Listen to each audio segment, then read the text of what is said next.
General knowledge కూడా చాలా పెరుగుతుంది ఇవన్నీ తెలుసుకోవడం వల్ల కూడా. ఇక్కడ చూడండి భీముడు ఒక విష ఆహారం తింటున్నట్టయితే ఇక్కడైతే బొమ్మలైతే ఉన్నాయి. అండ్ మీరిక్కడికొస్తే బొమ్మలు చూసుకుంటా కింద టెక్స్ట్ కూడా రాసి కూడా ఉంటుంది. సో, అక్కడ ఏంది సన్నివేశనం ఏంటి, ఆ సీన్ ఏంటి అని చెప్పేసి కూడా మీకు క్లియర్‌గా అర్థమవుతుంది.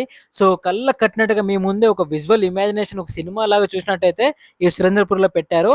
ఇక్కడ చెడుగుడు ఆడుతున్నట్టు ఇక్కడ అనేది పెట్టారు. ఇంకా ఇక్కడ బంతితో కూడా ఆడుతున్నట్టయితే ఇక్కడ పెట్టారు. ఇక్కడ నుంచి మనం ఇంకొంచెం ముందుకెళ్ళిపోతే అక్కడ మనకైతే ఏకలవ్యుడు ద్రోణాచార్యుడి మట్టి బొమ్మతో విలువిద్యని అయితే బాణం ఎలా వేయాలైతే నేర్చుకుంటున్నాడు.